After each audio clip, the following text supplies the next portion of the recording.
So let's search for Burp Suite on your favorite browser and click on the first link out there, which is portswigger.net, and go to the download section. And at this time I will show you how to install the free edition, but the professional edition, the process is pretty much the same.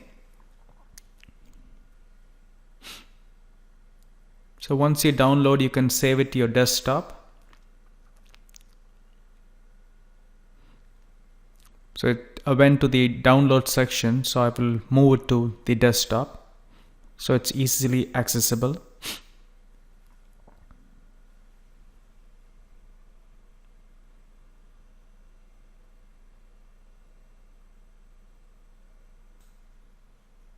So after copying Burp to desktop, you can simply double click on it to launch it. So accept the license agreement, and you can see Burp has been successfully installed on your desktop.